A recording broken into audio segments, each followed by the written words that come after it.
This week, no end in sight. It's like a good movie that lasted about half an hour too long, you know? I like long movies. Howard Dean called on superdelegates to make their choice by July 1st. And two prominent Obama supporters tried to shut down the race even earlier. The national leadership of this party has to stand up and reach a conclusion. She ought to withdraw, and she ought to be backing Senator Obama. Senator Clinton's answer to Pat Leahy was basically fat chance. Believe me, the Clinton campaign has not had one second meeting about getting out of the race. We saw Senator Clinton's response today. Forget about it. In the Washington Post this morning, she vowed to stay in the race to the convention. The Post admitted she called them. They didn't call her. You know, these poor reporters being rousted out of their bed in the middle of the night to say, I'm staying in it. And she said, even if that takes a floor fight at the Credentials Committee to seat the delegations of Florida and Michigan, she said, that's what Credentials Committees are for. And if it comes down to a nasty convention battle, so be it. So be it. Is that the Clinton path to victory, a floor fight at the convention? Well, hopefully not. Hopefully the Obama forces will allow all 10 states that remain on the calendar to vote and allow Florida and Michigan to vote. Florida and Michigan, those states themselves had made the decisions with regard to what their fates are going to be. It's not the Obama people who are pushing this. It's a disgrace that the Obama forces say, well, he's won the popular vote, so he should be the nominee.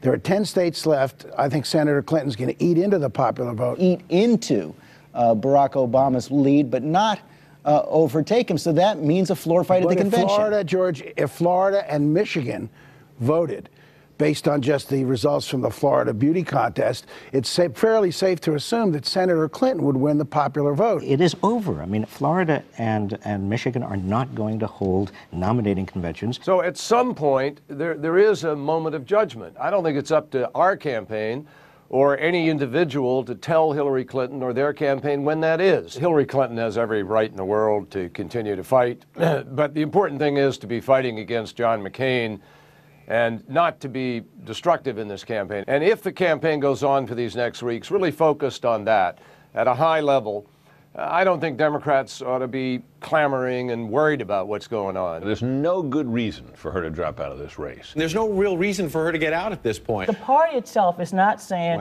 you know, get out. No one has said get out. Get out. Get out. She really has very little opportunity to win. The Jeremiah Wright thing was big. The big scandal, the biggest thing Barack Obama has faced really in months, it didn't hurt him. We now have the polling results from poll after poll. It's clear it didn't hurt him. The voters were not shaken off him. The Michigan and Florida are not going to revote. The superdelegates are never going to overrule the pledged delegates, so our chances are really small. The people who matter are her supporters, not Obama's supporters, and there has not been a chink in the armor that I've seen suggesting that any of her supporters want her out of the race at this point. I think certainly any candidate is entitled to remain in, certainly until the primaries are over. I certainly would not call on anybody until at least all of the voters have had their say in the thing. I think the race should continue.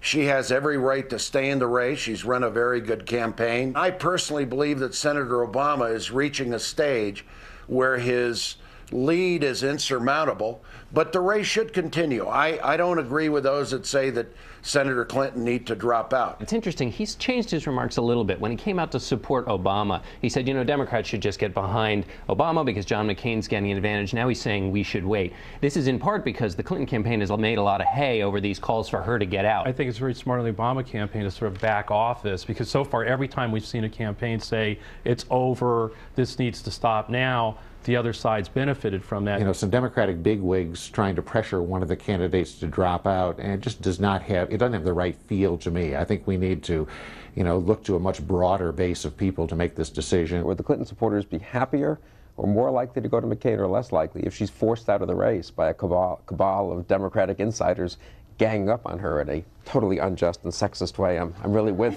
I'm with Hillary on this. She should go through the final votes on June 3rd. She should insist that Michigan and Florida be seated. It's a disgrace that those fine Democrats in those two states aren't going to be represented. She should go to the Credentials Committee. She should go to the floor of the convention. And incidentally, why should she give up at the convention? That's an arbitrary deadline too, you know? Keep on going. Honestly, from the point of view of the Democratic Party, it would be worse if she were forced out. Calling on her to get out the race is not going to, it's going to hurt them in terms of getting votes.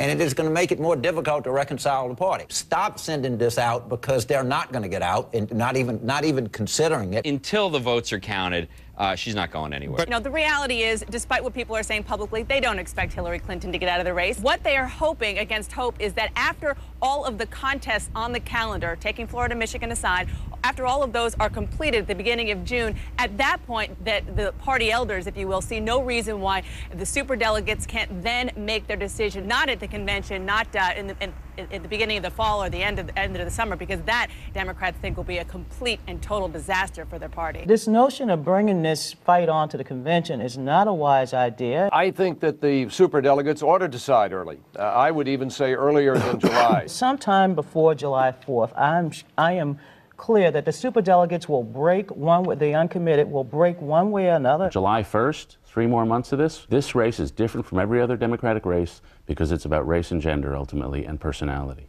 So they're going to fixate on those 3 things.